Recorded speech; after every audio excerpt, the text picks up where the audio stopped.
Ang storyang ito ay pinamagatang Ang Gwapo Kong Bayaw by Nico. Simulan na natin ang kwento. Hi Kuya Ren, ako nga pala si Nico. 24 years old.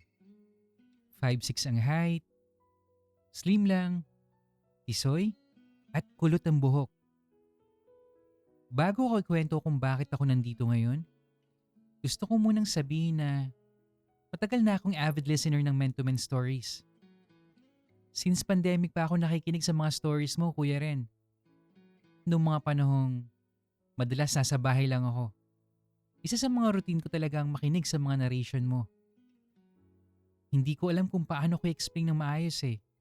Pero may something sa boses mo na sobrang calming. Alam niyo po, minsan kapag pagod ako, nakahiga lang ako habang nakikinig. Minsan naman, habang gumagawa ng mga kailangan kong gagawin. At kahit anong klaseng story pa yan, yung kilig, drama, heartbreak, parang ang sarap lang pakinggan dahil sa paraan mo ng pagkukwento. Siguro, yun din yung dahilan kung bakit ngayon naisip kong ikaw na lang ang pagsabihan ko. Kasi may isang bagay akong ilang taon ko nang kinikimkim at wala akong ibang mapagsabihan. Closeted gay ako, Kuya Ren. Walang nakakaalam. Kahit ang ate kong si Nina. Dalawa lang kaming magkapatid. 7 years ang pagitan namin. Pero sobrang close namin sa isa't isa. Siya yung taong pinaka-pinagkakatiwalaan ko sa pamilya. At siya rin ang dahilan kung bakit sobrang komplikado ng problema ko. Kasi may boyfriend na siya. At ang pangalan? Si Kuya Zach. 31 years old si Kuya Zach. Siguro mga nasa 5'9" yung height niya. Moreno, athletic, magandang pangangatawan. At gustong gusto ko yung gupit niya na buzzcut. Hindi siya yung tipo ng lalaking kailangan pang mag-effort para mapansin mo. Kahit simpleng t-shirt at shorts lang, talaga namang may dating si Kuya Zach. 7 taon na rin silang magkarelasyon ni ate. So basically, 7 taon ko na rin kilala si Kuya Zach. Sa loob ng 7 years, naging parte na siya ng buhay namin. Sa totoo lang, parang kuya ko na rin siya eh. Kaya hindi ko rin maintindihan kung kailan nagsimulang magbago yung tingin ko sa kanya. Noong una, simple lang. Gwapo ng boyfriend ng ate ko. Ganun lang. Wala namang mali siya. Pero habang tumatagal, napapansin ko na siya ng madalas. Yung buhok niyang buzzcut, yung moreno niyang balat, yung katawan niyang kapag galing sa workout, yung boses niya kapag kinakausap ako, pati yung paraan ng pagtawa niya. Mga simpleng bagay na dapat wala lang sa akin eh. Pero somehow, napapansin ko yun. At doon ako nagsimulang matakot sa sarili kong nararamdaman. Kasi alam kong hindi dapat. Future bayaw ko siya eh. Fiancé siya ng ate ko. At higit sa lahat, mabuti siyang tao. Hindi niya ako kilanman nilandi. Hindi niya ako binigyan ng dahilan para umasa. Sa paningin niya, kapatid lang ako ng fiancé niya. Ako ang may problema dito. Ako lang yung may nararamdaman. At ang mas nakakainis, mas lalo ko siyang nagugustuhan habang mas nakikilala ko siya. Naalala ko pa nung isang araw, umuulan ng malakas nun eh. Pumunta si Kuya Zach sa bahay at basang-basa siya. Si ate, natutulog pa nun. Kaya ako ang nag-asikaso sa kanya. Sinabihan ko siyang maligo muna dahil baka magkasakit siya. Pero habang nasa banyo siya, hindi ko alam kung bakit sobrang conscious ako. Maya-maya, Biglang bumukas ng konti yung pinto. Nico, pwede bang makahiram ng towel? Sensya ka na ah. Paglingon ko, basang-basa ang buong katawan niya. May mga patak pa ng tubig sa balat nito. Kitang-kita ko kung gaano kaganda ang katawan ni Kuya Zack. Sinadya kong bigyan siya ng mas manipis na towel. At dahil doon, kitang-kita ko rin ang umbok sa kanyang ibaba. After a few seconds, napatigil talaga ako.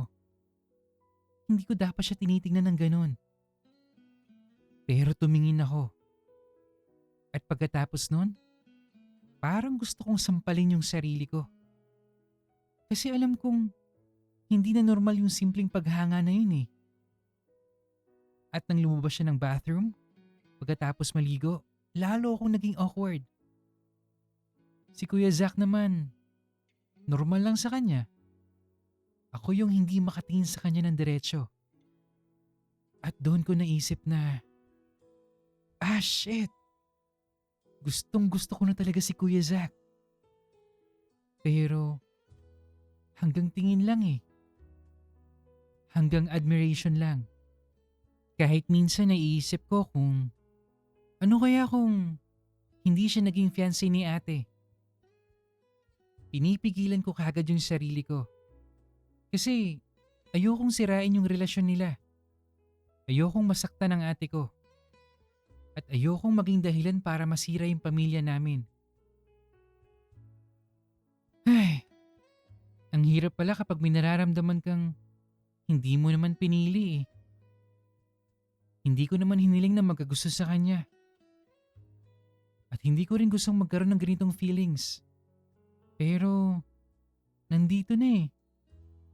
At ilang taon ko na siyang sinusubukang pigilan. May isang gabi rin na hindi ko talaga makakalimutan. Nasa bahay kami noon.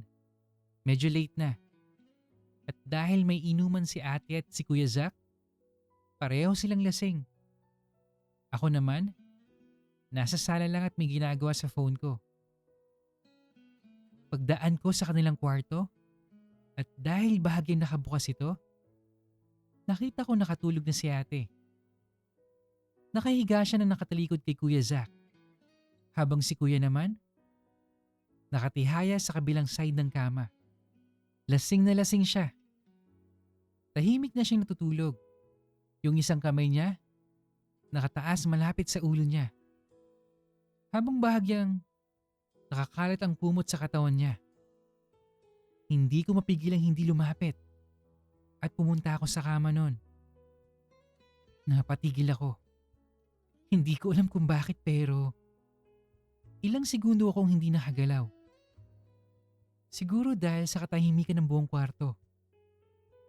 Siguro dahil sa ilaw na bahagyang pumapasok mula sa bintana.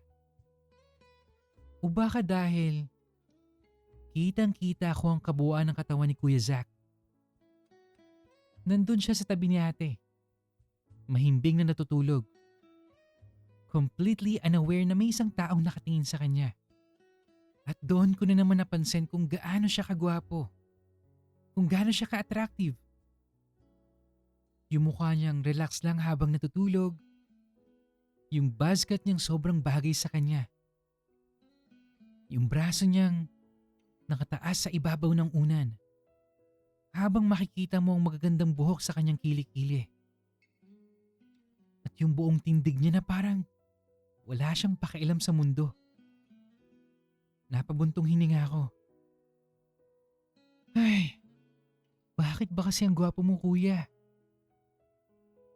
Mahina ko lang yung nasabi. Hindi ko naman inaasahang maririnig niya. At syempre, hindi siya nagising. Napangiti ako ng konti. Pero, kaagad ding nawala yun nang maalala ko kung sino siya.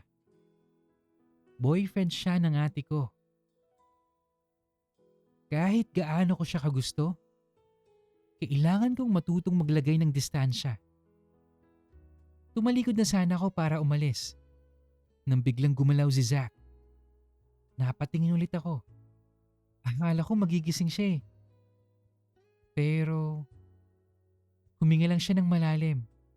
Tapos, inayos ang pagkakahiga niya. Napailing ako sa sarili ko. Nico, ano bang ginagawa mo? Tumigil ka na. Parang kailangan ko pang pagsabihan yung sarili ko eh. Bago pa ako tuluyang matukso na manatili ron, lumabas na ako ng kwarto nila. At habang sinasara ko ang pinto, isang bagay lang ang paulit-ulit na pumapasok sa isip ko.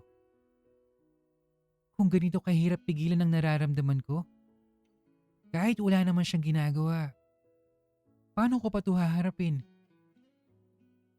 Kaya ngayon, Kuya Ren, gusto ko sana humingi ng advice sa'yo eh. Mali ba ako dahil na-attract ako sa bayaw ko? Kailangan ko ba siyang tuluyang iwasan para mawala na rin tong nararamdaman ko?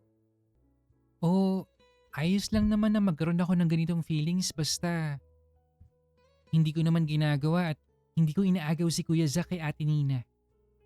Kasi sa totoo lang, hindi ko naman gustong sabihin kay Kuya Zack eh. Ayokong malaman niya. Ayokong maging awkward kami.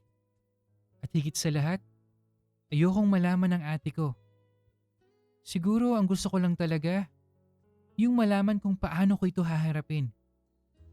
Paano ko ba mamahalin ng isang tao mula sa malayo?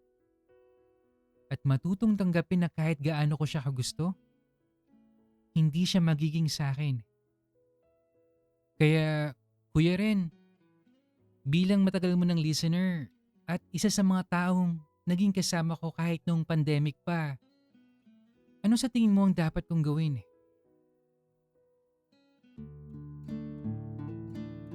Alright, so it's another confession story, no? This time magbayaw naman.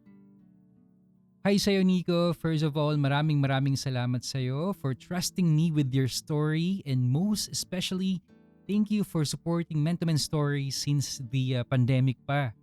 Grabe Nico, no? Since pandemic pa pala, no? Ibig sabihin, kasama pala ako sa routine mo ng mga panahon na karamihan sa atin nasa bahay lang. And honestly, I really appreciate that. Hindi mo alam kung gaano kalaking bagay sa isang narrator na tulad ko na malaman na may mga tao nakikinig, sumusubaybay sa mga kwento at nananatili hanggang ngayon. So thank you Nico from the bottom of my heart. And now, tungkol naman dun sa concern mo. Bro, una sa lahat, hindi kita huhusgahan dahil may nararamdaman kang attraction sa boyfriend ng kapatid mo. Sometimes, feelings happen kahit hindi natin hinihingi yan. Hindi mo naman pinili na magkagusto sa kanya. Pero here's the thing. Having a feeling is one thing. Choosing what to do with that feeling is another. At doon ako magiging honest sa'yo. Para sa akin, kailangan mong matutong umatras. Hindi dahil masama kang tao. Hindi dahil kasalanan mong ma-attract sa kanya. Kundi dahil partner siya ng ate mo. Bayaw mo siya bro. Isipin mo to. Kung balik na rin natin yung situation nyo. Imaginein mo na ikaw yung may partner, tapos may taong malapit sa'yo na unti-unting nagkakagusto sa partner mo. Kahit sabihin natin wala siyang ginagawa. Wouldn't that hurt? Hindi ba masakit din yun? Kaya kung talagang mahal mo yung ate mo, isa sa pinakamagandang bagay na magagawa mo para sa kanya, yung respetuhin yung relationship nila. At isa pa, mukha namang straight na straight si Zack, di ba? So, kahit gaano mo siya kagusto, mahirap talaga siyang maging possibility para sa'yo eh. You can't build your future around someone who isn't available. Not emotionally, not romantically, and especially not because he's already committed to someone you love. Kaya yung advice ko sa'yo, Nico, don't feed the feeling. Huwag mong hanapan ng meaning yung bawat simple interaction nyo. Huwag mong sadyain na mapalapit sa kanya. Huwag mong bigyan ng pagkakataon ng sarili mong umasa sa isang bagay na alam mong halos imposible. Sa halip, divert your attention, focus on yourself. Maghanap ka ng bagong hobby, lumabas ka, meet new people, and most importantly, give yourself a chance to meet someone who is actually available. Someone who is single. Someone who can choose you. Someone who can love you back without hurting another person in the process. Kasi Nico, you deserve that. Hindi mo kailangang habulin ng taong hindi pwedeng maging sayo. And maybe instead of asking yourself na paano ko siya makukuha, try asking yourself, paano ko matututunang pakawalan ang taong hindi naman talaga para sa akin? Kasi minsan, letting go isn't about stopping yourself from loving someone. It's about loving them enough to know where you should stop.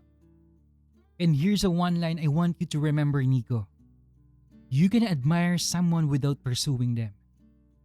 You can care about someone without making them yours. And sometimes, the most respectful kind of love is knowing when to walk away. Hindi siya madaling gawin. Lalo na 7 taon mong nakilala si Zach. Pero hindi naman kailangang mawala kagad yung feelings mo eh. Ang kailangan mong gawin, iwasan mo yung ganyang nararamdaman. Huwag mo siyang i-entertain. Darating din yung araw na hindi na siya yung unang taong hinahanap ng mata mo. At baka one day, may makilala kang ibang lalaki. Someone who is single, someone who's available, someone who looks at you the same way you look at him. At doon mo marirealize na, ganito pala kapag hindi ko kailangang magmahal ng patago, no? So Nico, please, keep your distance. Protect your relationship with your sister. Respect Zach's relationship with her. And most importantly, protect your heart. Hindi mo kailangang kamuhian ang sarili mo dahil may nararamdaman ka sa bayaw mo. But you do need to be responsible for what you do with your feelings. And maybe someday, you look back at this chapter of your life and say, I didn't get the person I wanted, but I learned to choose what was right. And sometimes, Nico, that's a love story too. Thank you again, Nico, for sharing your story with us, and thank you for being part of the Mentomen Stories family since the pandemic. Guys, this is Ren Santiago, and always remember, hindi lahat ng taong gusto natin ay para sa atin. Pero, hindi ibig sabihin nun na wala ng taong para sa atin na nakalaan.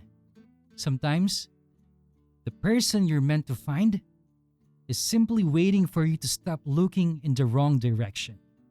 Yun lamang po at maraming salamat sa pakikinig. Hanggang sa muli.